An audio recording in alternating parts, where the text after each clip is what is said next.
Behind this garage door is my younger brother's car that he crashed after having it for only 12 days. And behind the other garage is a sneak peek to my dream car and our next project car.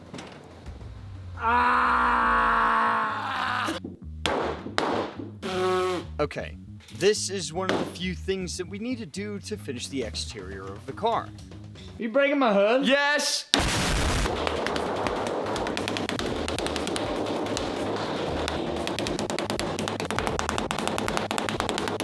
You know, now it's a proper first car. It looked too nice beforehand. I had too much money in my bank account. I'm actually liking how that looks. Let's get all the panels back on. Thankfully, there's only one panel, and it's this one. The front bumper clips into the brackets underneath the headlight, as well as this little bracket on the fender. On the underside, each of them has a little hole that is held on by a screw, and Lincoln's doing that right now. These clips that all of us so dearly love are going to be one of the last pieces that we need to hold in the cowling and the front fascia. 2 clips on each side, 4 in the center, and that basically makes the exterior complete. Now, to the interior. With the front of the car now pieced back together, we now have to take apart the interior. The steering wheel airbag is going to have to come out, and we're also going to have to fix the seat belt. And the airbag module sits right under here at the very bottom. So we have to disassemble the entire center console. The only difference with my younger brother's is he has to remove the airbag. Oh, you have a rubbing panel. This piece got pressed back. Okay. I don't really care. I kick it. No longer rubbing.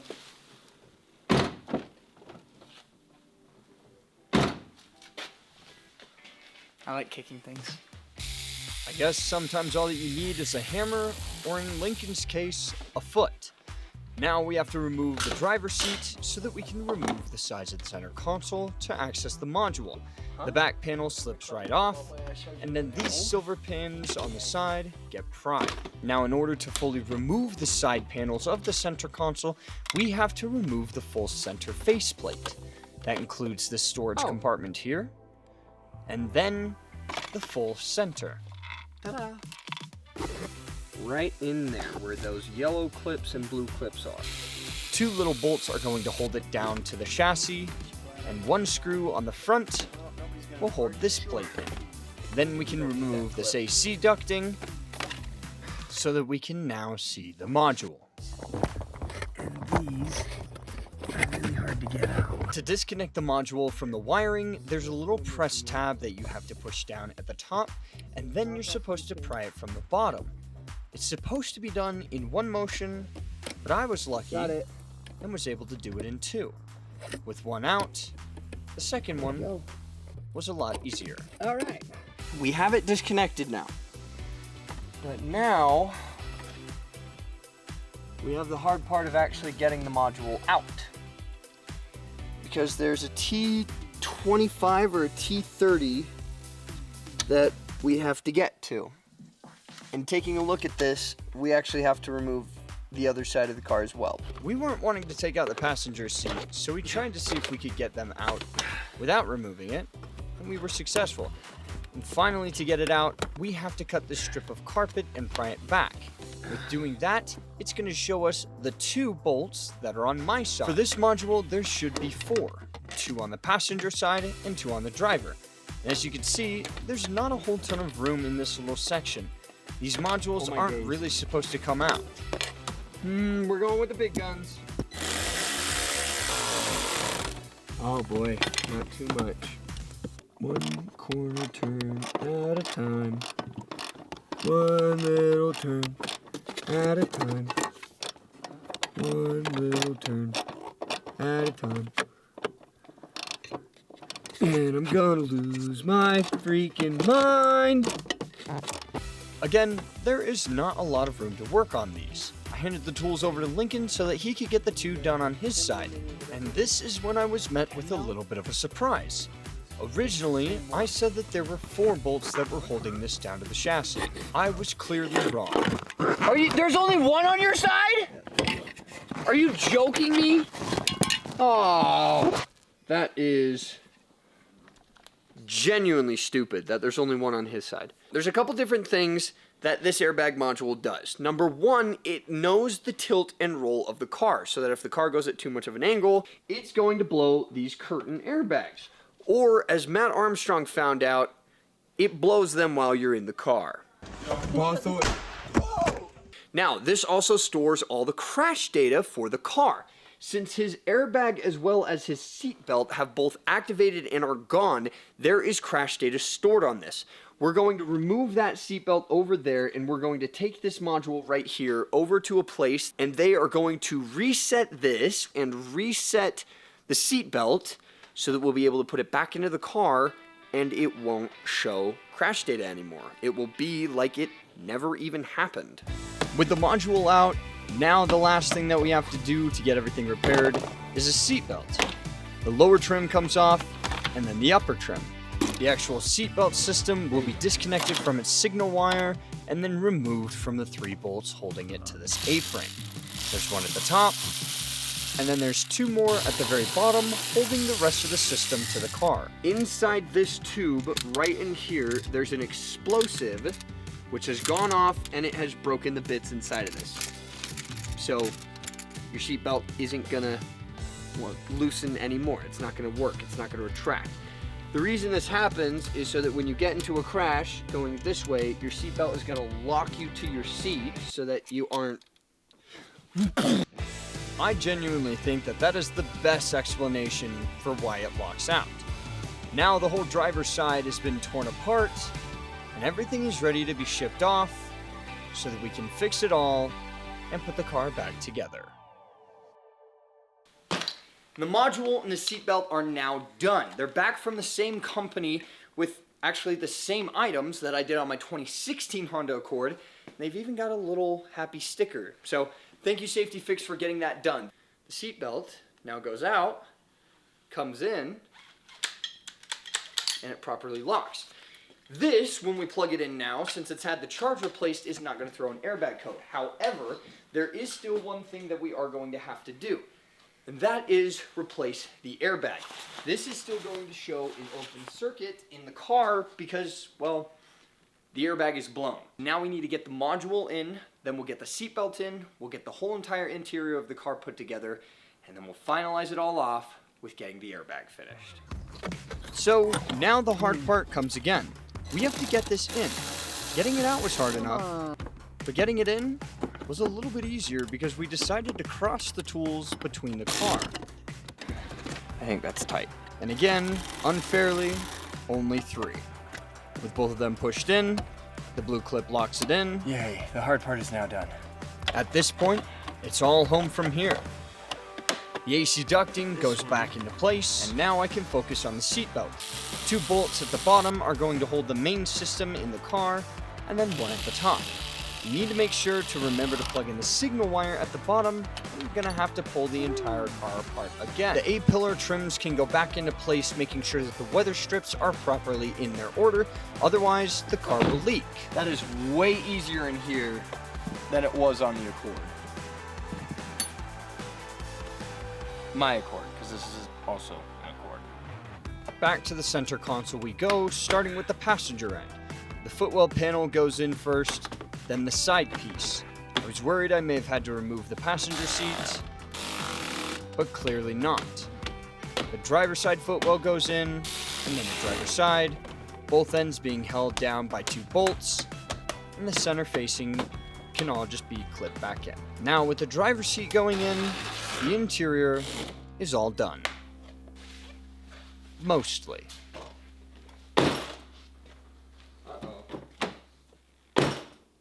Why does... oh.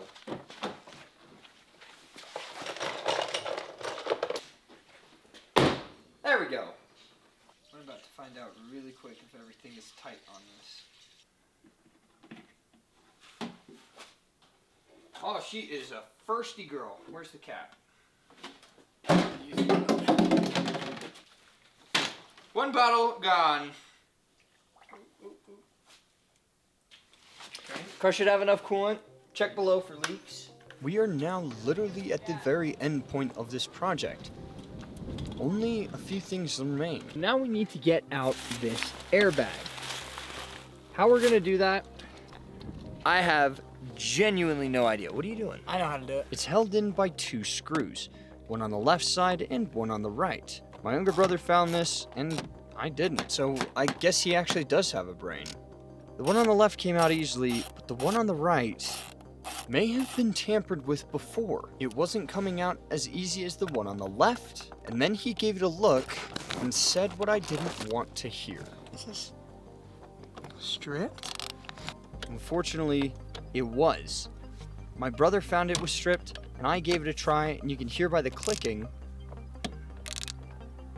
that it was just skipping over those ridges and not coming out. This is a really big problem. Okay, so I'm gonna try this with a screwdriver and see if this will come out.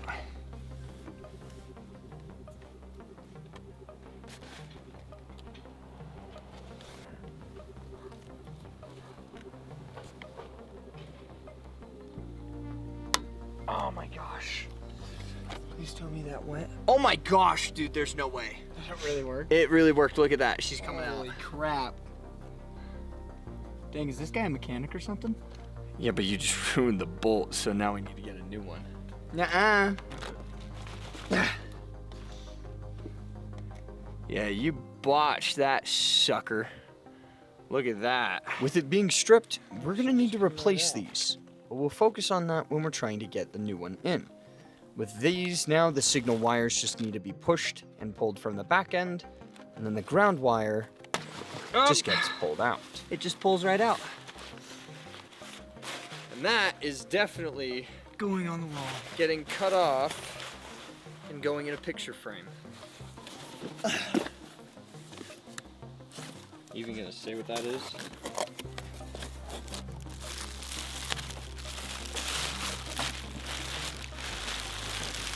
The Tesseract. Never before have I gotten to this point. A little bit terrifying, but this is how we move forward.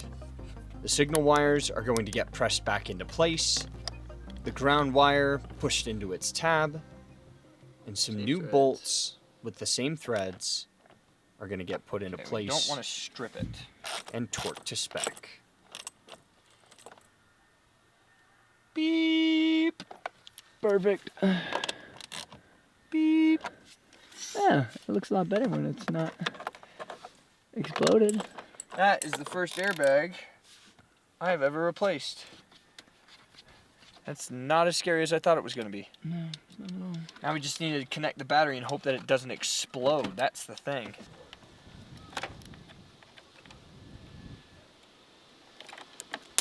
Holy shit! You okay? Was that just the negative connecting? No, I'm good. No, this hit that. Yeah. Yeah, that is... Ooh. Is that warm? That is how you create a very big problem in a very short amount of time. Okay, I'm gonna stay far away from that now. How you doing, Zane? I'm alive. I'm so glad we got that on camera. Imagine if that happened and the airbag exploded. Fudge! Now we're gonna go inside. Okay, that's the dash cluster.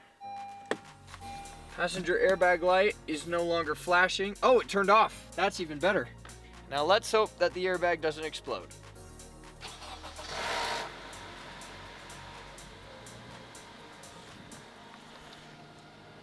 And I genuinely don't think that I need to clear any codes. Because if we take this seat belt and we clip it in, Wow. there's no more engine codes. Wow, that's crazy. And now I have a car, yippee! The car is essentially fixed. Lincoln was hopping down on the ground to go and clip everything else in place, and it looked, for the most part, like it had never been damaged.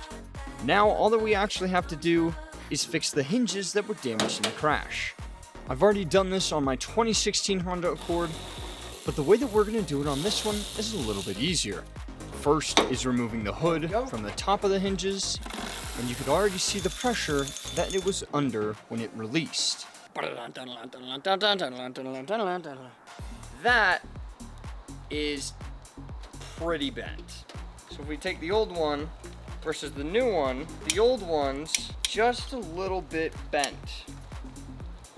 So let's put the new ones in. Bye-bye. The first step is going to be loosely bolting them to the car. Then we're going to grab the hood and tighten it down entirely so that the hinges are connected to the hood and we can adjust from that point. With them still loose, we can tighten them from this little peak hole right here. Like so.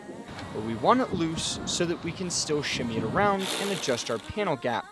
And we'll also probably have to adjust the hatch right here. It's easy to access, just removing the cowling in the front section, and we have access.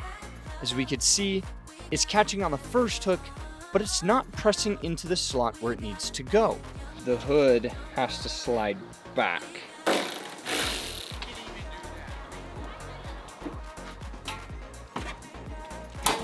With that, it appears that everything is working. It's in line. We'll tighten down the back bolts that we have easy access to. We'll lift the hood to get the front bolts done. All the cowling and everything else goes into place.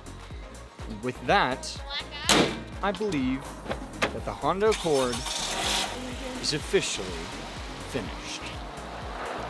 Except it still might need a new hood. And as we cinematically enter into a wonderful thunderstorm, Lincoln's Accord is officially finished, and that opens up the door for my next project car, which is actually my dream car. And it's hiding behind that garage right there. Thank you so much for watching, and we'll see you in the next adventure where I build my first Porsche. We'll see you there. Cheers. Son, there's nothing you've done to this car that you can't do again. Oh, I found the 10 mil. Let's go.